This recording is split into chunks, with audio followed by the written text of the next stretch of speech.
Hai sobat, Assalamualaikum warahmatullahi wabarakatuh. Bagaimana kabar kalian? Semoga kalian sehat ya. Terima kasih sudah klik video ini. Mari bagikan pengetahuan Islam dengan cara like, share, and subscribe channel Kepoin Islam. Semoga bermanfaat bagi kita semua. Kepoin Islam yuk.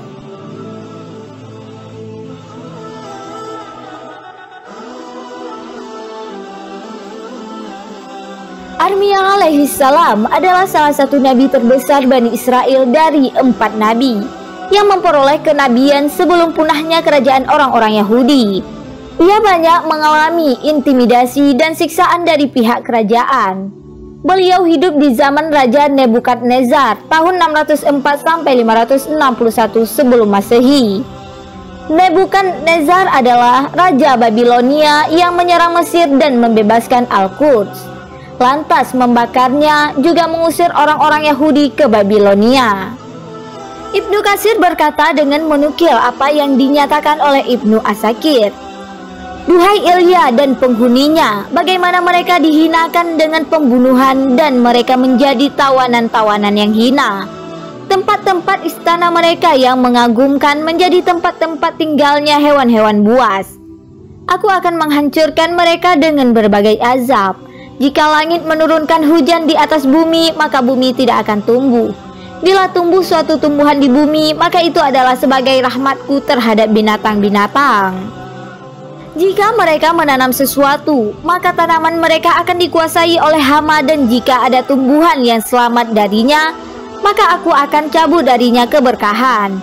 Dan jika mereka berdoa, aku tidak akan mengabulkan, dan jika mereka meminta, maka aku tidak akan memberi, dan jika mereka menangis, maka aku tidak akan menyayangi. Dan jika mereka berusaha bersikap rendah diri, maka aku akan memalingkan wajahku dari mereka. Armiyah alaihi salam menyampaikan kepada kaumnya tentang azab Allah Subhanahu wa Ta'ala yang akan meliputi segala sesuatu. Namun orang-orang Yahudi menyambut dakwahnya dengan kebohongan dan kemaksiatan, dan mereka menuduhnya dengan kebohongan. Berikut kisah Nabi Armiyah alaihi salam.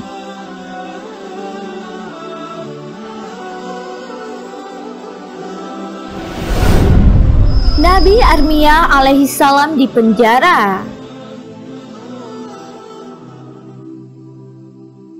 Bani Israel yang mendengarkan perkataan Nabi Armiyah alaihi salam, mereka berkata kepadanya, "Bagaimana engkau berbohong dan mengaku bahwa Allah Subhanahu wa Ta'ala akan menghancurkan buminya dan masjid-masjidnya?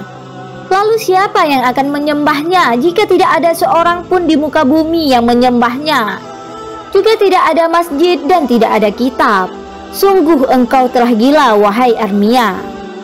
Akhirnya pertentangan antara Armiyah alaihi salam dan kaumnya berakhir pada pemenjaraannya. Dan Armiyah alaihi salam pernah mengatakan, "Ya Rob, andai saja ibuku tidak melahirkanku, kalau kau menjadikanku sebagai nabi terakhir Bani Israel, artinya kehancuran Baitul Maqdis dan kebinasaan Bani Israel disebabkan karena aku."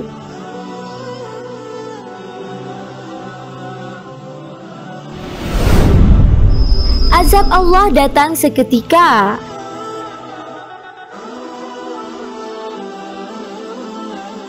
Berselang beberapa hari setelah dipenjaranya Nabi Armiyah alaihi salam, pada saat yang sama datanglah pasukan Nebukadnezar menuju mereka.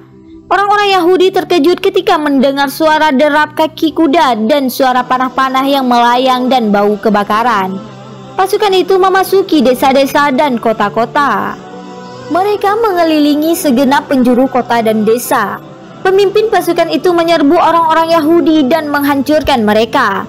Sepertiga dibunuh, sepertiga ditawan, sementara sepertiga lagi, yaitu wanita-wanita tua dan laki-laki tua, dibiarkan hidup. Baitul Maqdis dihancurkan dan tempat ibadah itu pun hancur. Para laki-laki dibunuh dan benteng-benteng kukuh pun dibakar. Kitab Taurat dibakar, bahkan ulama-ulamanya dan fuqaha-fuqahanya dibunuh, dan tak seorang pun hidup di antara mereka. Jumlah tawanan yang berasal dari anak-anak, para pendeta, dan para raja yang mereka bawa mencapai 90.000 orang. Gereja-gereja yang ada di Baitul Maqdis dilempari kotoran, babi-babi disembelih di dalamnya. Di antaranya 7.000 tawanan dari keluarga Daud dan sisanya keturunan dari anak-anak Yakub yang lainnya serta kaum Bani Israel biasa. Rumah-rumah orang Yahudi tidak lagi dihuni kecuali oleh burung hantu dan binatang buas. Lalu sebagian orang-orang Yahudi dari Bani Israel meninggalkan tempat itu dan tempat itu pun menjadi tempat yang tandus untuk waktu yang lama. Sehingga Allah Subhanahu wa Ta'ala mengizinkan kepada sebagian cucu atau keturunan dari kaum itu untuk kembali dan mereka pun kembali. Selama terjadi peristiwa yang berdarah tersebut, Uzair tidur dan dialah satu-satunya yang menjaga Taurat. Raja Nebukadnezar membebaskan Nabi Armia alaihissalam.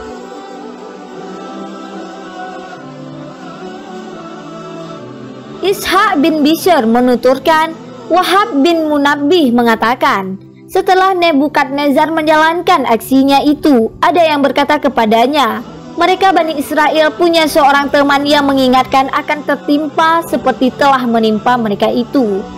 Menyebut-nyebut namamu dan berita tentangmu. Ia juga memberitahu mereka bahwa kau akan membunuh mereka dalam jumlah besar, menawan istri-istri dan anak-anak mereka, meruntuhkan masjid-masjid mereka, membakar gereja-gereja mereka. Tapi mereka mendustakannya, menuduhnya yang bukan-bukan, memukulnya, mengikatnya, dan menahannya. Nebukadnezar kemudian memerintahkan agar Armia alaihissalam dikeluarkan dari penjara. Nebukadnezar lalu bertanya kepadanya, apa benar kau sudah mengingatkan mereka akan tertimpa kejadian seperti itu? Armia alaihissalam menjawab, iya. Nebukadnezar bertanya, bagaimana kau mengetahuinya? Armia alaihissalam menjawab, Allah mengutusku kepada mereka, tapi mereka mendustakanku.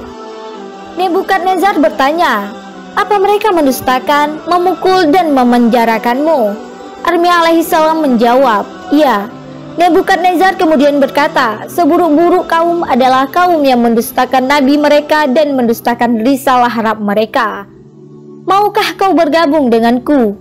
Aku akan memuliakanmu dan membantumu. Tapi jika kau ingin tetap tinggal di negerimu, aku telah memberimu jaminan keamanan. Armia alaihissalam berkata kepadanya, aku hingga kini masih berada dalam perlindungan Allah selama aku tidak menyimpang dari ketaatan terhadapnya sesaat pun.